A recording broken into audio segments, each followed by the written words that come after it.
Hello ladies and gents, it's EZScape, and today I'm going to attempt to beat the second game in the Spyro Reignited Trilogy, Ripto's Rage, without collecting a single gem, talisman, or orb. Keep in mind that gems are needed to unlock levels, unblock paths, and purchase new abilities, all of which I won't be able to use. Also, 14 talismans are required to fight the first two bosses, Crush and Gulp, so I'll have to find a way around needing to collect those, as well as the lengthiest requirement of them all, the 40 orbs that are needed to fight the final boss, Ripto. If this doesn't sound difficult enough, I also have to worry about Sparks, the dragonfly following Spyro around, as he will automatically pick up gems if Spyro gets too close to them. The starting area in the game is Glimmer. Avoiding gems here is relatively easy, as I can just hug this wall to the left, then take 3 hits from a lizard with a hammer to get rid of Sparks. I do have to be careful with this, as Sparks is also my health bar, and when he's gone, Spyro can only take 1 hit before he dies. It may be possible to get through this entire level with Sparks, but when claiming the Glimmer talisman, Sparks will always grab this blue gem. After entering the Glimmer caves, I met with my biggest challenge yet. Moneybags, this greedy ass bear who requires 100 gems to cross the bridge. If this were the original Spyro 2, I could easily perform a double jump to get across this bridge, but the Reignited Trilogy is a remake and contains almost none of the same glitches as original games, so I have to get creative. Next to the bridge are 2 torches, which are actually possible to land on with a perfectly timed hover after a short glide. This is much harder than it looks because if triangle is pressed too early, Spyro won't hover and just lands on the ground. And if I'm too late, Spyro won't be high enough to get on top. Luckily, I've had a lot of practice with this trick from speedrunning the game and managed to get it first try. Now on to Summer Forest. The first difficult part of Summer Forest is avoiding talking to Allura at the start.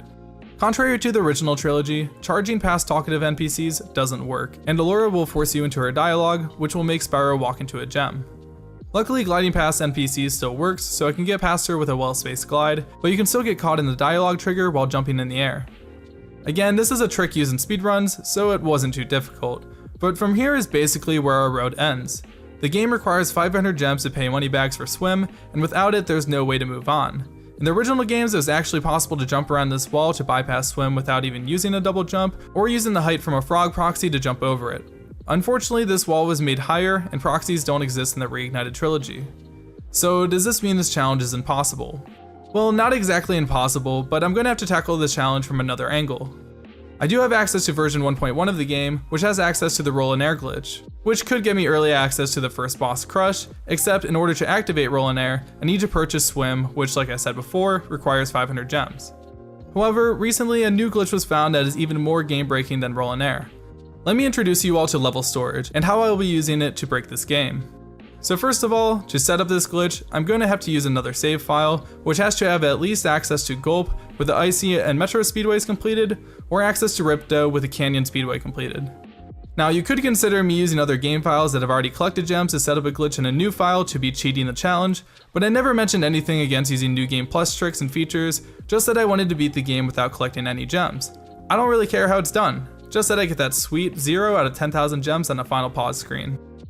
Alright, so how do I set up this glitch? To start off, I'm going to move Spyro just outside of the entrance to the second boss Gulp. If I pause the game on the same frame and touch the loading zone for Gulp's overlook, the game will actually think I'm in that level, despite being paused in the homeworld Autumn Plains. So when I press exit level, the game will at the same time try to exit Gulp's overlook and also enter Gulp's overlook. When entering Gulp's overlook, the cutscene for the boss fight plays, and after it ends, the boss fight loads. Now here's the strange part of all of this. Since I just exited Gulp's overlook while in Autumn Plains, where do you think I would end up? If we consider all the rational possibilities, I would say we could end up in Autumn Plains right outside of Gulp's entrance, we could spawn in Gulp's overlook, or the game could softlock from not knowing where to place Spyro. But none of these outcomes are actually what happens. While the cutscene to Gulp's overlook is playing, Spyro exits out of Icy Speedway. Why is this the case? Well, nobody is actually sure on that. This is the same result that happens when exiting Crush and Ripto in the same manner. With Crush we exit out of Ocean Speedway in Summer Forest, and with Ripto we exit out of Canyon Speedway in Winter Tundra. So although we don't know why we spawn outside of speedways, it is really convenient, because we will be using them to set up the next part of the glitch. While the boss cutscene is still playing, I have to blindly walk Spyro into the speedrun portal. This can be annoying since the camera angle I get coming out of the portal can be random. I always use the same setup every time, where I press L2 to center the camera, take 1 step down right, and then hold down and hope I get into the portal.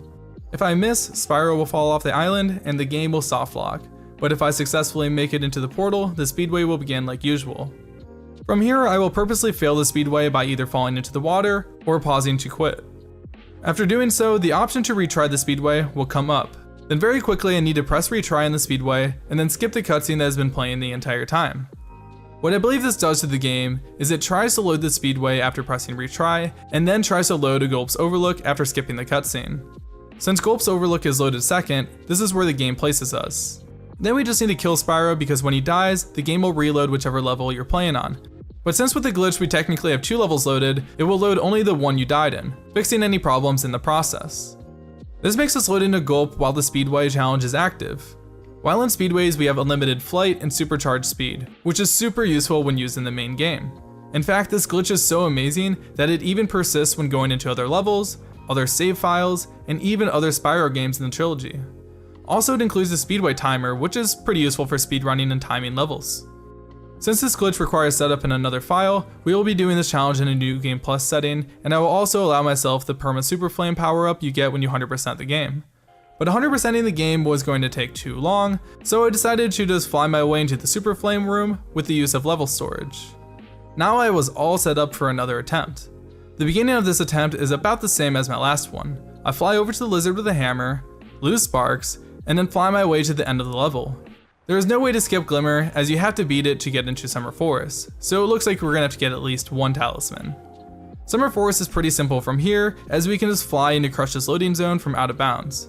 Crush is a pretty easy boss fight and stays true to the original games, so I had no problem not getting hit, but if I did, I didn't have sparks, so I would have died instantly. Alright, on to Autumn Plains. Now you're probably thinking since we have level storage activated, we could probably just fly into Gulp's loading zone to skip all of the requirements. But this isn't the case.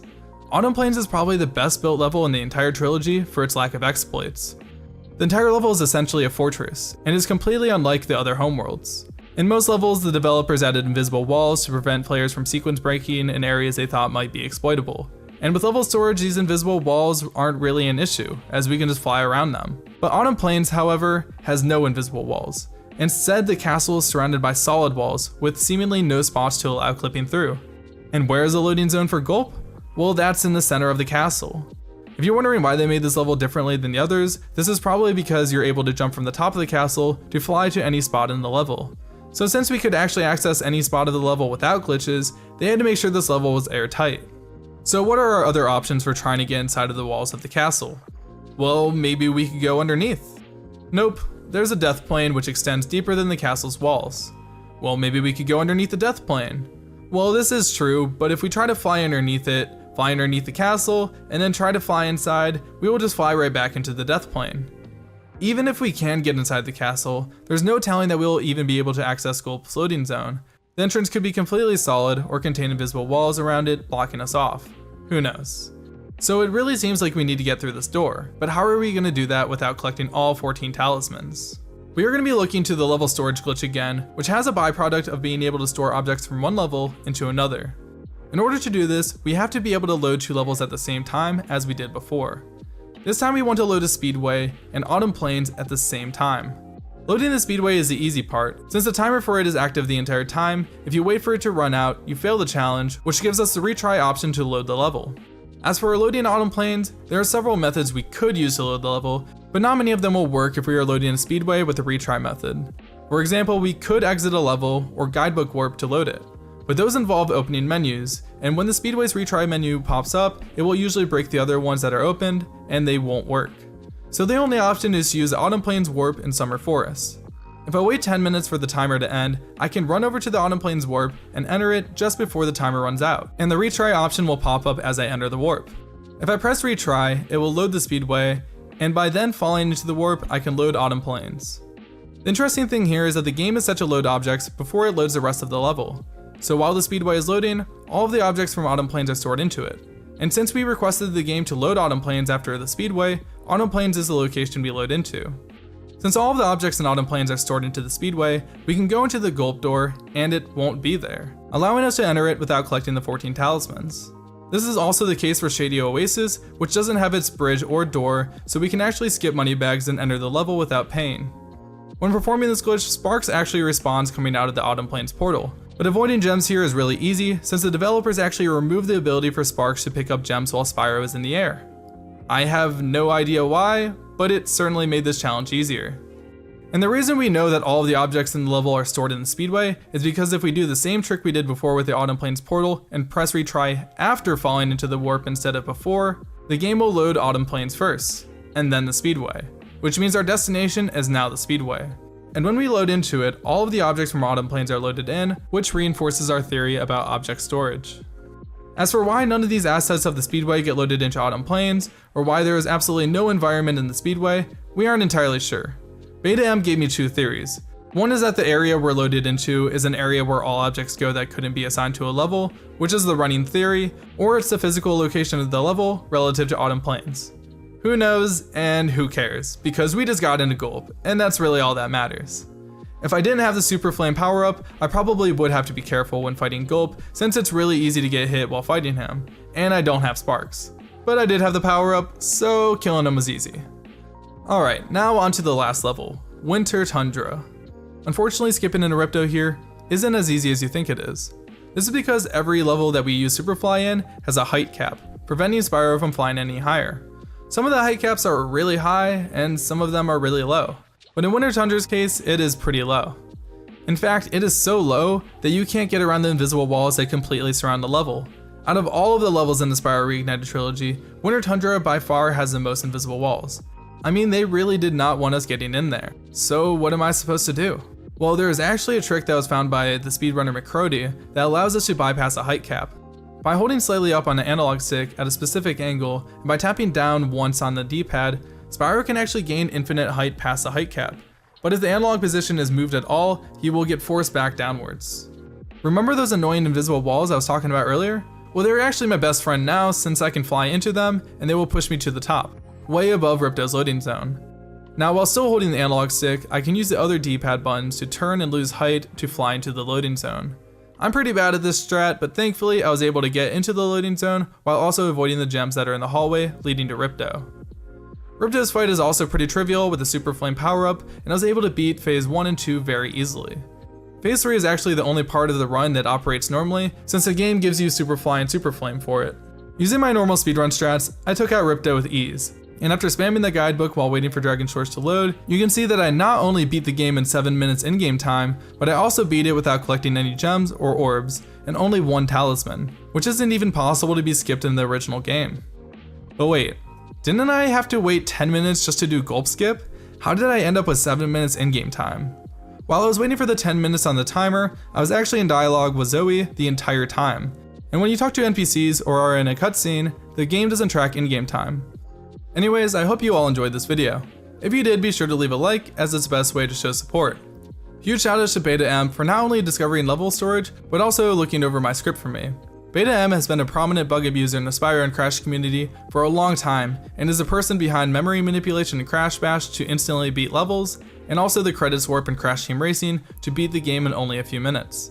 If any of you are interested in seeing more glitches from this franchise, I'd recommend checking out his YouTube channel, especially since the Crash Team Racing remake is coming out in only a few weeks, and it will be interesting to see how he tears that game apart too.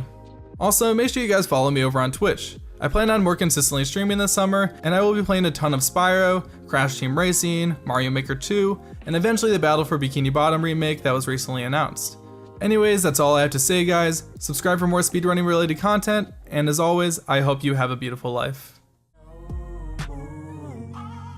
I could let you have it, you could be my heaven, you could be my woman, right? I don't want you having any time at all.